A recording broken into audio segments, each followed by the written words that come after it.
If you've been with us since the beginning of September this year, we've been doing a series here at Grace Chapel called Shaping Culture.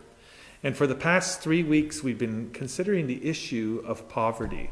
I want to thank Mike Jantz, who got us going with his sermon entitled, What's in Your House? And then last week, Paul Yo, thank you, Paul, for your sermon, Shining a Light on Our Loopholes, a Conversation. And having these conversations, these interactions around poverty and poverty issues as we face them here in Halifax and in the world are important for us as believers, because these things are important to the heart of God as well. And today we're going to be spending some time in Luke chapter 14. Luke 14 has some very interesting stories in it. Jesus tells a number of parables to the people that he's interacting with. He's interacting with people who take their faith seriously. People like you and me. They were the Pharisees and the religious teachers of the time. They were the people who were following Jesus. And as he interacts with them, he challenges them about how they're thinking and what their thinking is like. And so as we've been considering issues of poverty, about why poverty happens, why are some people poor, how are we to respond to the challenges that people face, whether they're impoverished socially, financially, mentally, spiritually, or dealing with some physical illnesses. This passage today is going to give us some pause, give us some time to reflect and to think about it. In fact, Jesus gets into a conversation with these Pharisees and teachers of the law, and he gives them some specific instructions that I think it might be important for us to listen to as well. Look at verses 13 and 14. Then Jesus said to his host, "Winner, do not invite your friends, your brothers or sisters, or your rich neighbors. If you do, they may invite you back, and so you will be repaid. But when you give a banquet, invite the poor, the crippled, the lame, the blind, and you will be blessed. Although they cannot repay you, you will be repaid at the resurrection of the righteous." I want us to really think about these words today and consider how we might want to apply them in our own lives in response to poverty issues that we face here in Halifax. Indeed, we have some people in our church who've taken these words to heart and for many decades now have put something into practice that I want you to be aware of. So we're going to hear from Lucille, Barb, and Elaine. Good morning, and you are? Lucille Caravan. Lucille, you've been involved in Sunday suppers for a little while. What do you do there? Well, I serve wherever the needs are. I often break up the pizzas and bag them for our guests. I often help in the kitchen. I often serve down to the door with now the COVID rules. We have to serve our meals at the door. We can't have anyone in the building. So when the guests used to come in the building, I'd mostly be in the kitchen. I'd help in the kitchen doing all kinds of different jobs, making coffee, making juice, serving meals onto plates, delivering to the window so people can deliver them to the guests. What was it like when you first started working there, volunteering? It was overwhelming to see the need and how bad some people's lives really are.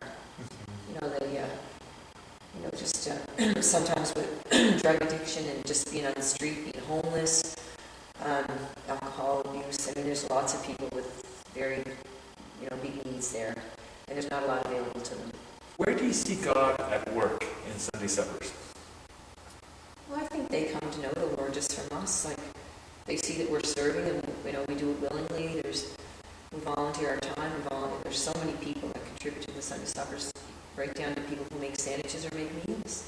What's that like for you, being a part of that team? It's awesome. It's a good thing. It's a great place to be involved.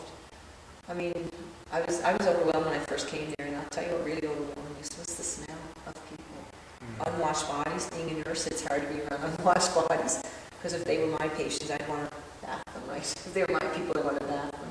I found that the hardest thing at first was that, but then you see through all that after a while, and you really get to know the people. In all the years you've been doing this, what have been some of your highlights, experiences that you've had there? We've had people come back that used to go to the Sunday suppers years ago and who've gotten their lives straightened out and come back to thank people, to thank us for being there for them and helping them get through the tough times. That's neat. That's great. Well, thank you so much for coming in today. I really appreciate it. Well, thank you We for appreciate having me. hearing from you. God bless you. Same to you. Thanks for having me. You're involved in Sunday suppers. How long have you been serving there? It's over 20 years. I don't know exactly how long. 20 years, over 20 years. Yeah. What got you involved in Sunday suppers? Well, originally it was because, it was our turn to do the casseroles there, so I took a casserole along and I thought this looks like a really good thing to be involved in, so. What was it like here? Do you remember your early days, 20 years ago, going in there? Yeah, I was quite nervous of being in touch with the homeless. I hadn't really had any interaction with them before. But you soon get used to being around them, and it's interesting. It's another side of life. It is another side of It life. is. So Yeah. you leave Clayton Park and you head down to St. Andrews and you help out there. What do you do now? In Sunday involved suppers. with Sunday suppers? Well, I'm in the kitchen. I've always been in the kitchen. I'm much more of a background kind of person, which is why this is so uncomfortable for me. But, and I help with the schedule, like all the different churches and groups that provide the food, and do whatever is necessary. Now, Grace Chapel's been involved in providing casseroles for quite a few years. Oh yeah. How many times a year do we do it? Well, the schedule comes out 4 times a year, so generally most churches run them at once, 4 times a year. Very good.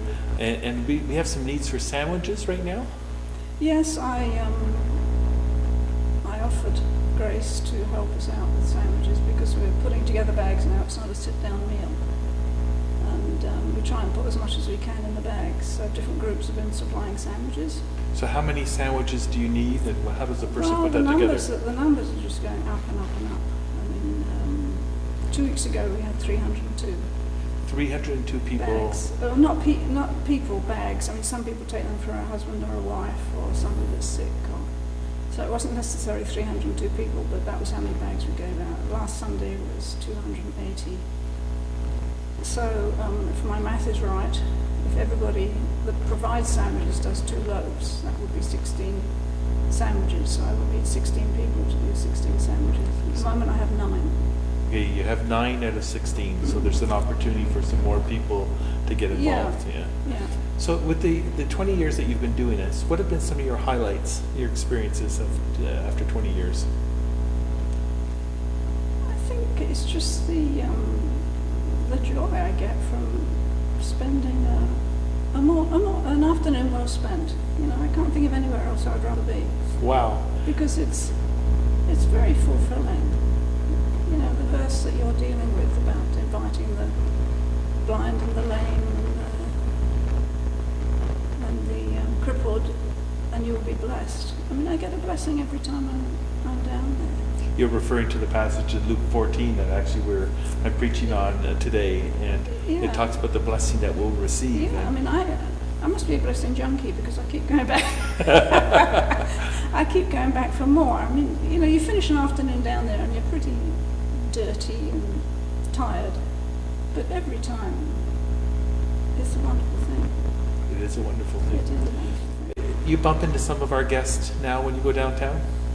Yes. What's Yeah, that like I'm for not you? downtown very often. Mhm. In fact, very seldom. We're usually just in for appointments or whatever. It's funny, this morning, Morris was walking along the power lines on Parkland, and there's a man sleeping on a bench on the power lines. And he came in, he said it was just like the statue that Paul put on his message picture. last week. We'll put that picture up today. Yeah. He said it was just like he had a sleeping bag. He said he looked like a young fella. So we made up a bag of food and took it down to him and had a little chat with him. And every person has a story. Every person has a story, And indeed. some of those stories will make you weep.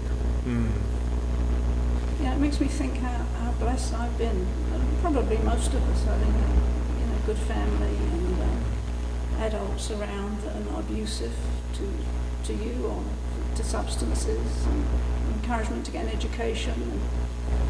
And, everything's been good. But some of these people have not had a fair crack at any of that.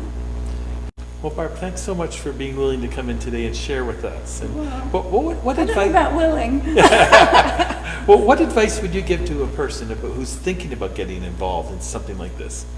Oh, go for it.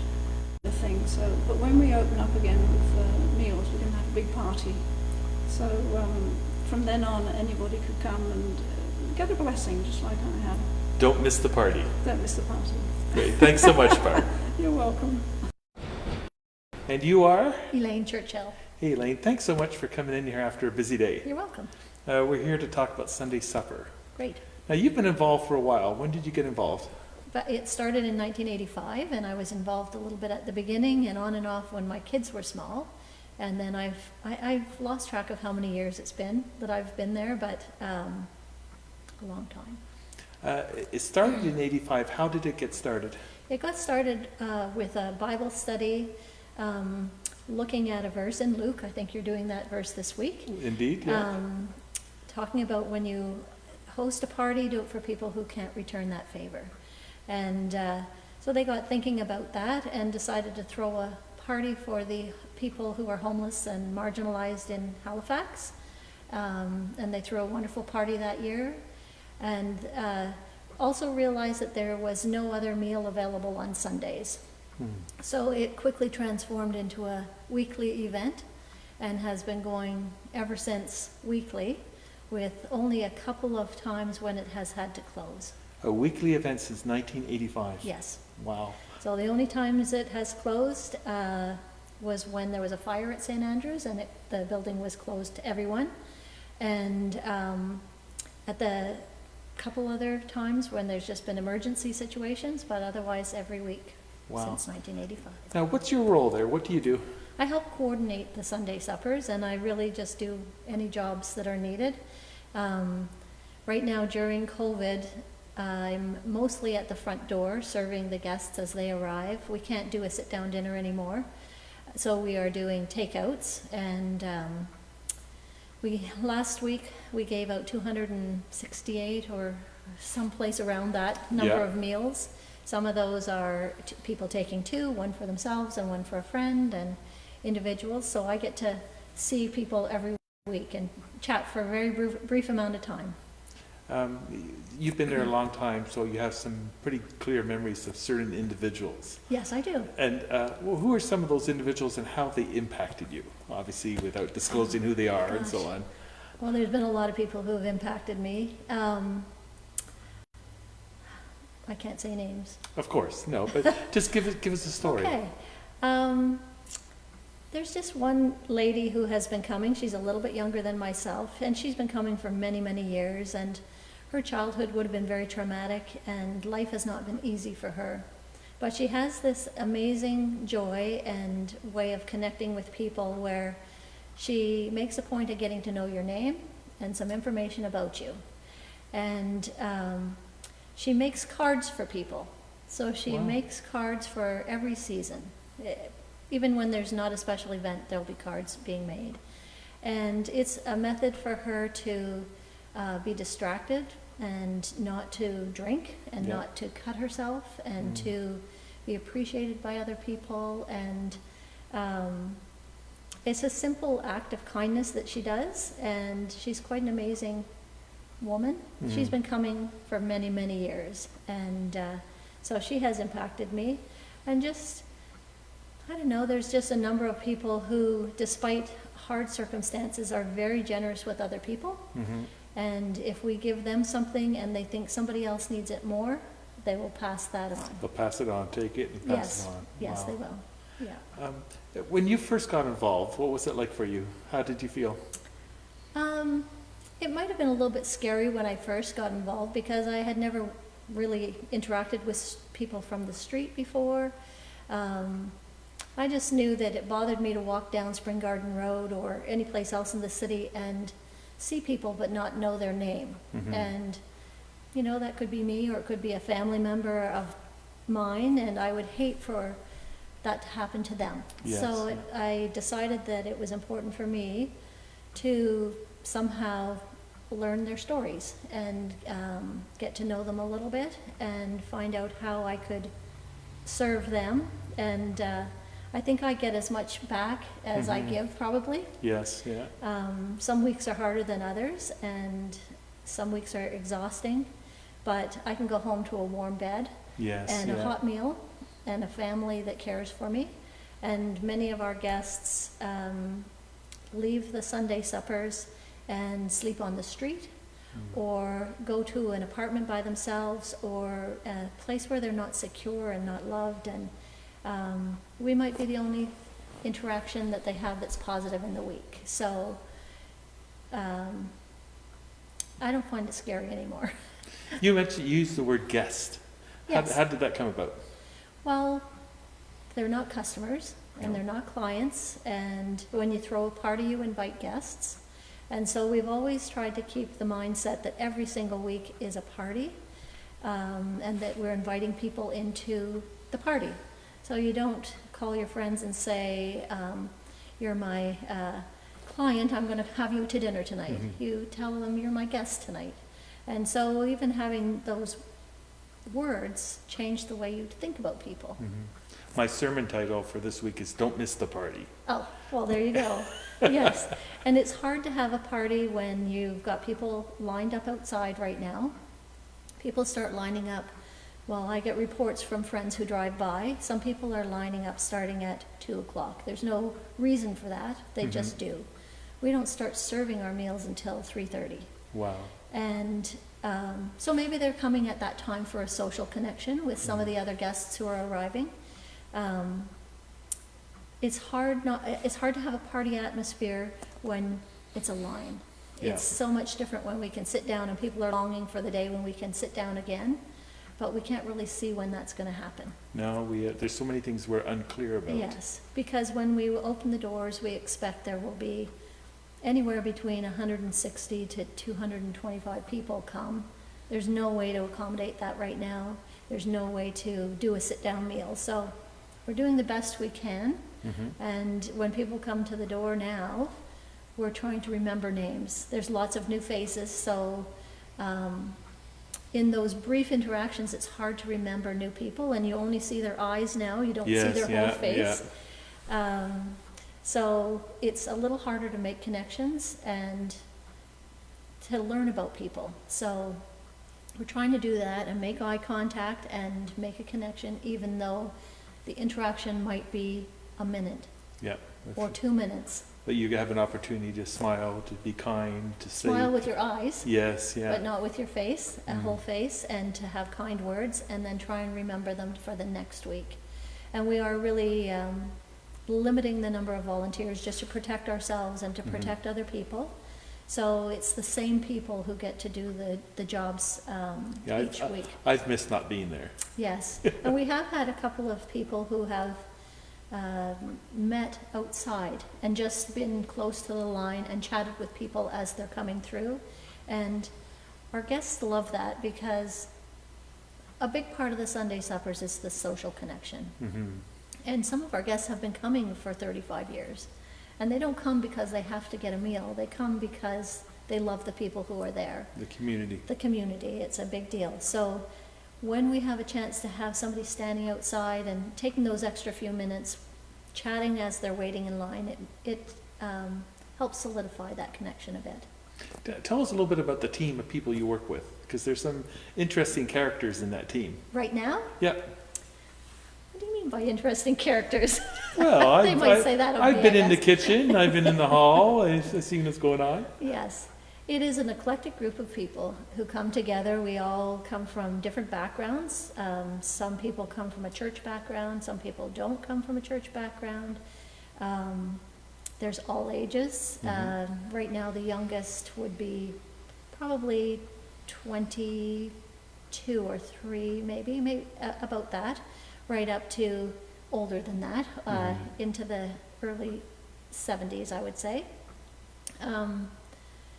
And most of us wouldn't have known each other before and have just come together with this common connection. So there are people who are now retired, there are people who are university students, there are people who do mission work or teach, or I work in the hospital. All different backgrounds come together. There's a lot of camaraderie that has developed, and respect for each other. Trust that everybody's It's a good team. It's a good team. People yes. understand where they fit in and what they can do. Yes, and we have only about 12 people per week now, and it's the same 12. We had realized that wasn't good. If one of us got COVID, that would mean the suppers had to shut down. So we decided to expand that a little bit and have additional people who rotate in. And what that has done is freed people up to take a week off. Or take 2 weeks off, or whatever you need. We're encouraging people to take a week off per month because it's quite intense. Yes, we get there at 3 and we have the meals all packaged and ready to get to the door, and we're done by 6 o'clock. Wow. 6:15. It's fast and it's pretty intense, and sometimes on a hard day outside there's lots of anger or hostility at the door. So you can only take that sometimes for a short amount of time, and maybe you need a little break. Yeah. Some people don't want to take a break because this is their only social connection with COVID. So they're coming every week. So we're trying to develop these teams. If one team gets impacted by COVID, it will still carry forward, because it would be very unfortunate for us to have to close the suppers. We just don't do that. You don't do that. We don't do it when there's hurricanes. We don't do it when there's snowstorms. We are still there. Our concern is coming into the winter, that because people have to be outside, it's going to be cold and it's going to be wet, and we need to make this happen fast. Yes. Yeah. And well, I'm so appreciative of you coming in today after a busy day. I know you're not taking volunteers now, No. but it sounds like you've been incredibly blessed as a result of doing this work. I have, yes. Yes, I have. And I would encourage people, if they are interested in helping, there's lots of behind the scenes things that can be done. We need casseroles cooked. Our numbers keep going up, and we're running out of food every week. And so if people want to make a casserole and drop it off, if we don't use it, we freeze it so we can use it another week. Or make sandwiches and bring them down. I understand Grace Chapel's on the hook for sandwiches for next Sunday. Awesome, that's And perfect. so contact Barb Nanton for that, and we'll put up her email address so people can get Yeah. involved that way. So, Because the needs have been growing. We started at the beginning of COVID with about 160 meals, and the biggest number we've had so far is 300. And it's a horrible feeling to be trying to serve people when you don't have food to give them, or you're putting together snacky things that aren't healthy, but at least it's something for them to eat. So we're expanding our request for food, for casseroles. Barb is a great person to contact if somebody's interested in helping that way, and we could always use granola bars and toilet paper, and we've been giving out extra things so people don't have to spend their money on coffee, tea, sugar, toilet paper. Those are the kinds of extras we're packaging, just to free people up to use their money for more things. we're going to that put they up on the screen as well an email address, ss@gracechapel.ca, that'll be forwarded to you folks. need. Oh, perfect. And so That's you'll great. be able to get information, if people want to get in contact with you. Awesome. Again, thanks so much, Elaine, for coming in welcome. today. Really appreciate it. You're welcome. God bless. Thank you. I'm so glad that we as a church are involved with what's going on at Sunday Suppers.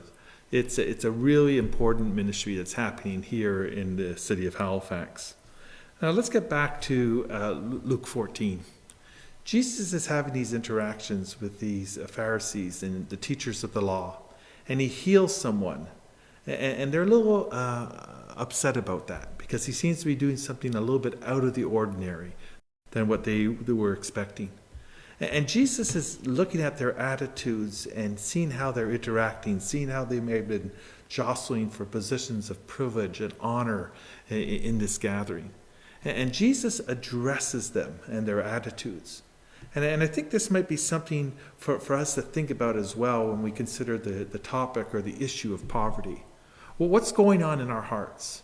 Well, what are we thinking about? How are we evaluating and relating to the people that we're interacting with, that we are maybe caring for? And the point here is, one of the points I get from this passage and this idea is that humility is essential. None of us have all these ideas figured out right now. None of us totally understand the global issues that are involved that cause poverty around the world, or even poverty in an individual that you might encounter here in your hometown. Humility, knowing that we don't have all the answers, is a good place to start. But Jesus gives a challenge to these religious people, talking about their hearts. And he says these words in verse 11, "For all those who exalt themselves will be humbled, and those who humble themselves will be exalted." What's going on internally in you? Do you want to be recognized? Do you want to be looked well upon? And Jesus is saying, these things don't count. Do what you do, but do it quietly and make an impact, make a change in the lives of the people around you. Humility, our hearts, a heart check is what we need to do. And I'm thankful for the good conversations that I'm hearing that are happening in our agape groups, where people are evaluating their relationships, considering their interactions with others, and maybe the Lord is laying something on your heart where some change might need to take place. Jesus goes on in talking with these people, and he gives them this idea about having a party or throwing a banquet and inviting the people who can't repay you. And he goes on to another story, because one of the people that is there listening to him, when one of those at the table, we're told in verse 15, with him heard this, he said to Jesus, "Blessed is the one who will eat at the feast in the kingdom of God." And then Jesus starts with another story, another parable. And it's a pointed one. It may be a difficult one for those people to have heard, because there's a message that is clear for them. The guest list is surprising. Jesus talks about this person who's throwing a banquet and inviting people to come, and all sorts of folks have reasons why they can't make it. A person talks about buying a field, or another person talks about buying a cow, or another person talks about getting married. I remember it as a young person at the camp we used to go to, we sang a song along these lines. And as the young people, we changed the words in the song to "I have bought me a wife and I have married a cow." We thought it was very clever and very fun, and we used to sing it out with real gusto every time that song was sang, and eventually we stopped singing the song at the camp because of that. But the guest list is surprising for the people that God involves in his kingdom. Look at verse 21. The servant came back and reported this to his master, all these excuses why people weren't able to come. Then the owner of the house became angry and ordered his servant, "Go out quickly into the streets and alleys of the town and bring in the poor, the crippled, the blind, and the lame." Jesus wasn't kind of content just keeping with the powerful or the famous or the people who seem to have their lives all together. In fact, he's saying in this story that the person who's throwing this banquet wants the people who are on the fringe, the people who are lost, the people who need something from God. It's interesting in the Gospel of Luke, right, as you go back to Luke chapter 6, where the Beatitudes are found in this Gospel. Jesus gives an interesting contrast between the poor and the rich. In fact, this gospel has that more kind of clear than any of the other gospels. Look at these verses that come up in Luke chapter 6. "Blessed are you who are poor, for yours is the kingdom of God. Blessed are you who hunger now, for you will be satisfied. Blessed are you who weep now, for you will laugh." But then look at the next couple of verses here. "But woe to you who are rich, for you have already received your comfort. Woe to you who are well fed, for you will go hungry. Woe to you who laugh now, for you will mourn and weep."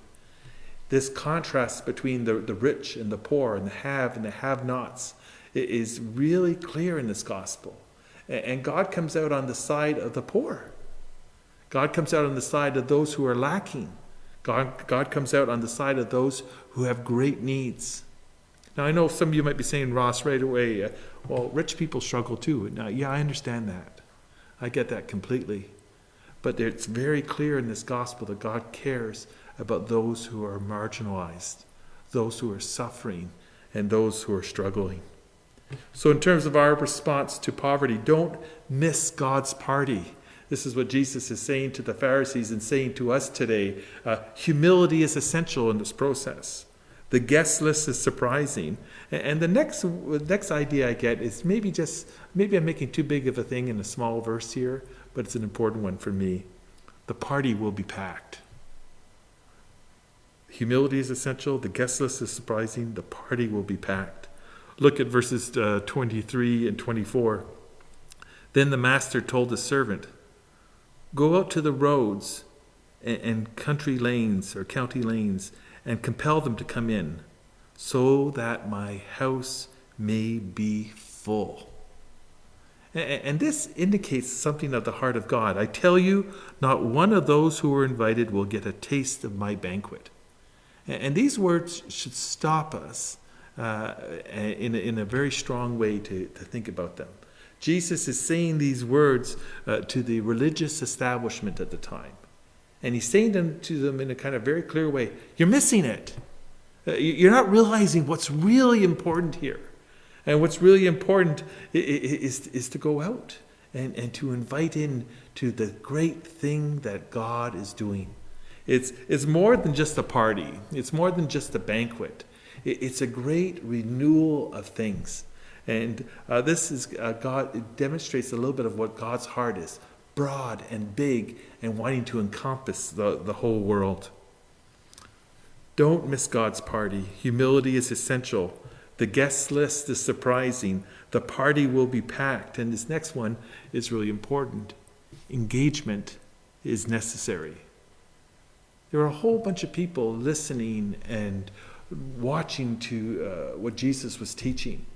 And as they interacted with him, Jesus wanted to make it clear that if you're going to follow me, it's going to cost you something. It's actually going to cost you a lot. These verses won't come up on the screen, but we're told in verse 25 and 26, large crowds were traveling with Jesus, and turning to him, he said, "If anyone comes to me and does not hate his father and mother, wife and children, brothers and sisters, yes, even their own life, such a person cannot be my disciple. And whoever does not carry their cross and follow me cannot be my disciple." Wait.